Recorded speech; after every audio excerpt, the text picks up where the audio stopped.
Well, do you know what this is? This is an amazing interior. It's actually an XC90 Inscription, and it's also the T8, and you can tell it's the T8 by looking right here, and you see the crystal, Auriforce crystal shift lever. And what that means is this is actually a hybrid, and not any hybrid. A 400 horsepower hybrid. So today is the first day Volvo dropped this vehicle off. I want to thank Volvo, the corporate Volvo, not a dealer, corporate, for dropping this car off in my driveway today. Thank you very much. And today, I'm going to start, recording my experience with this vehicle all week. Now, Volvo is a safe-oriented vehicle. It's an efficient, very Swedish, very cool vehicle, and I'm going to use this opportunity 100% to give you the real-life experience, not only of the XC90 and of Volvo in general, but of the T8 powertrain, which is the 400 horsepower hybrid that you can get in the S90, the S60, the V60, the V90, the XC90, and the XC60. And there is a fully electric XC40 coming, different than this, but this is the most amazing powertrain I've driven so far this year. And granted, it's only February of 2020. Electrification isn't coming. Electric vehicles aren't coming. The fact is, they are here. And you just have to know where to look. Volvo does it, and they do it very well because they do it across their product lineup. And as a matter of fact, their goal is 50% of their vehicles sold by 2025 will be electrified. So Volvo is on this huge electrification push, and they've already started. This is not new for 2020. The XC90 has been updated for 2020, but the T8 powertrain has been around since 2016, and you can correct me if I'm wrong, but 2016, so 4 years Volvo's had a head start on all this stuff. Now granted, BMW, Mercedes, a few other manufacturers have had their electrification plug-in hybrid versions, but they've brought in newer models or refreshed models, and in the US so far they haven't even brought them to the market. They don't exist right now. You can't even get one, but they're coming. So here we are in the first iteration, I would say almost the genesis of the pure luxury plug-in hybrid, and that is the Volvo T8 driven vehicles. So you've got the XC60, XC90, S60, S90, and they are in T6 or T5 power versions, and then there's the T8. So the T8 is a supercharged, turbocharged engine from the T6, but then the T8 adds a battery pack, which is actually embedded in this tunnel here. It's part of the SPA platform architecture. So what they've done is they've put in a minimal battery size, probably around 11.2 kilowatt hours. And with that, they've given you this ability to have a drivetrain that can run all electric up to 20 miles in some of the vehicles.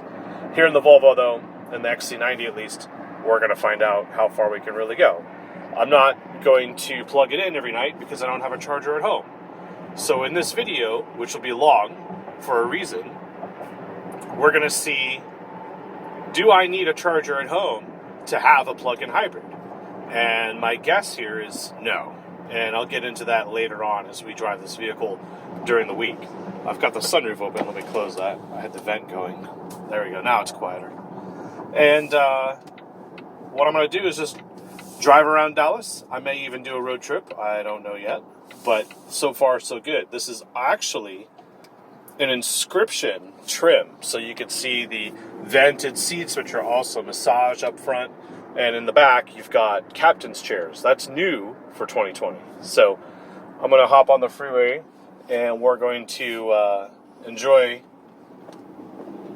this XC90 all week. It's going to be a great week. Although that's fun too. All right. Well, you'll also see by this little round speaker there on top of the dash, this has the Bowers & Wilkins stereo, and you can see that here on the trim. So I'm going to just enjoy this vehicle, and yeah, we're gonna do some updates as the day goes on. Okay, I just pulled into this electric vehicle parking spot. It's actually free here at this one business in Dallas. So I'm going to go inside and do a little bit of shopping and sort of charge the car. I know I won't get a full charge because this only has a 3.5 kilowatt hour charge controller, meaning that right there is a level 2 charger, which it can do up to 7 kilowatt hours of charging. But the car will only allow 3.5 kilowatt hours, which would mean that in an 11 kilowatt hour battery, that would take like 3 hours. But the point here is I can plug it in, I can charge it, I can park in this spot. You see what I'm saying? So a value proposition here is that a plug-in hybrid gives you the chance to park in an electric vehicle parking spot in the city. Now, this place isn't that crowded, but still I have the advantage of being able to legitimately park in an EV station spot because this is an EV, but it's also an ICE or internal combustion engine. It's the best of both worlds, actually. It's brilliant. So, yeah, let me get out, put that thing on the charger. Let's do that. I've got it's in park, blah, blah, blah. The thing's off, and we can go. If I can even fit here. Sure I can. Actually, you know what I'm going to do? I'm going to park on that spot over there. So let's get ahead and get in. Get my seatbelt on.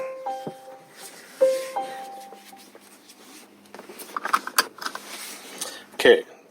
To put in reverse, you have to tap this forward twice, and it goes into reverse. If you did it once, it would just be in neutral. And by the way, this is a pretty good grip. I'm sure half the population will like the way that feels, and the other half might be a little turned off by it. And now we've got the full camera here. And back up. And then to get into the drive, you do the same thing. 1, 2. Sorry, I gotta pause the music. So you pull it back twice.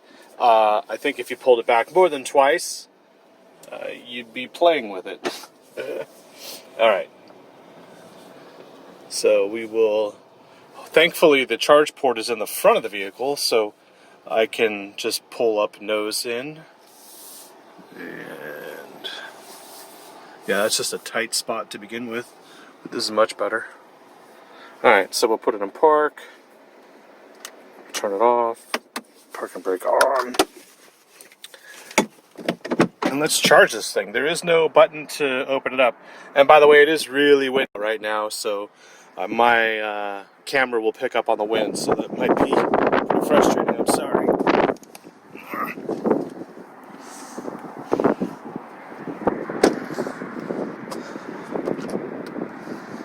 There we go. That pulls out. And then here, it's an open charger. You don't even need a RFID card or anything. You just plug it in. And it is a level 2 charger. Oh, I see. This can go...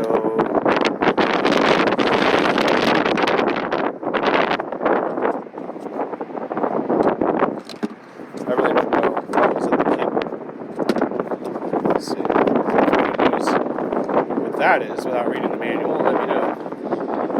That must be it. Okay. I heard this click. And it does say charging, so that's good. And the vehicle itself, let's lock it and go in. Actually, I want to throw that cup away. I don't need this in the car anymore. So it says fully charged at, and I guess it's guessing, but you can see there's an icon there showing that it is plugged in, which is nice. And when I open the vehicle, the system turns on. So the car's not on, but everything turns on, which is nice. So let's go ahead and go inside and get a snack and go find some books. I'm at half-price books here. Okay, I've done my shopping. I've actually got something interesting. And, well, I'll put it in the trunk. I'll show you what I got. And you get to see the trunk while I'm at it. Wow. nice and roomy, of course. Third row air vents, and I guess we can raise and lower the air suspension from here because this does have four-corner air suspension. The funny thing is, I decided I'm going to test this Bowers & Wilkins stereo with the concert hall mode using a really good audio recording, which is Eric Clapton Unplugged on CD. And then I realized there's a lot of books in there that are completely useless. They're almost like blogs in print form, which is really stupid. So instead I got something very valuable, which is The Joy of Cooking, which is a great cookbook. It's an updated version. And yeah, if you can't make anything out of here, you shouldn't be dating. Alright. Luckily enough, back here we also have these little hooks, which are great for holding the bags so they don't slide around when you're driving, because we know the way I drive, kind of need those. Alright, so we can close the trunk or lock and lock away. Let's close it. I got my CD. I don't even know if there is a CD slot in this car. Oh, before I go, I guess I gotta unplug it. There we go. And I'm wondering if I can just keep that lid on there. There we go. Well, I guess you should close that. There we go. Get inside and see what range we get.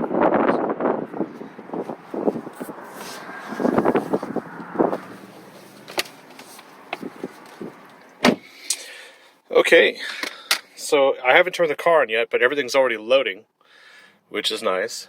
And to open the glove box, I hit that. And is there a CD player in here? No. Alright, well I guess I'm not going to be listening to Eric Clapton anytime soon. Unless... Nope. Everything's gone digital media anyway. That's the thing. Like, if you're that old school, like the Acura MDX had a CD slot, good for you. But, I mean, I had to buy a used CD. I couldn't even buy a new one. So that's just giving you an idea of, yeah. All right. Let's see. I'm going to put my foot on the brake, turn this thing on. And I got a quarter charge out of that. So the state of charge is a quarter. See there? Bam. And, oh yeah, 5 miles. I'm going to pause that. So 5 miles is the electric range, and 430, I guess, is the gas range, or maybe combined, I don't know. And also, for those of you interested, if you swipe down from the top, you can go to settings, and from settings, you can actually change your sound settings. And here you can change the tone and the subwoofer, and then you have an equalizer as well. So I'm using the default settings, because that's how I listen to most of my music on factory stereos and everything. And you'd figure if you go here, you can change between the different sound styles. So studio, individual stage, and then concert hall. And then of course if you swipe left, you've got your sound experience here, which is the same screen. So to get to bass, treble, and all that, you swipe down from the top, go to settings, and then, well, under settings it'll say sound, and then there you can set that. System volumes allows you to control the volume of all the alerts and everything else that goes on. So I was able to reset all that, and now I'll go back into studio mode, and I'll just enjoy my drive. So I'm going to go get lunch, and I will catch up with you in the next little clip. Before I back out of here, I want to show you drive mode.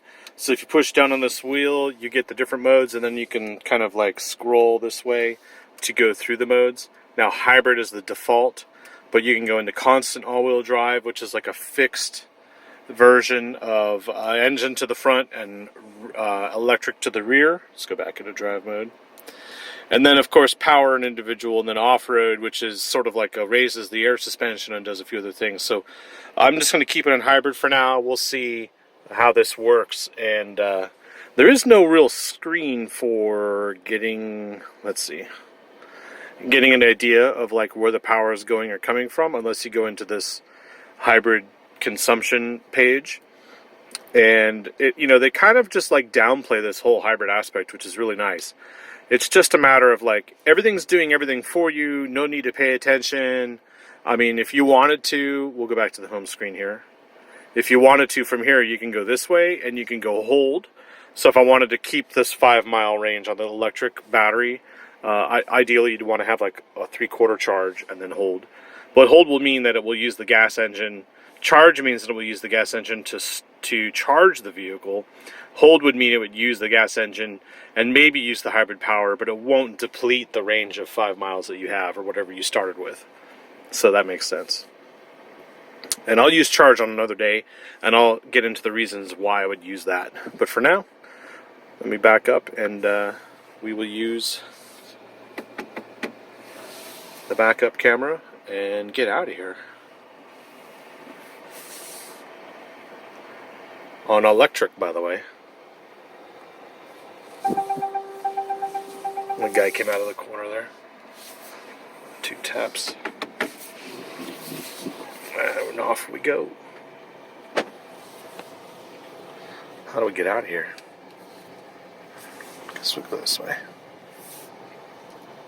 Alright. Catch you later.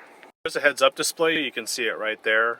I'm not sure about everything that it displays yet, but I do know that if you were to wear polarized shades, you can't see it. See, on, off.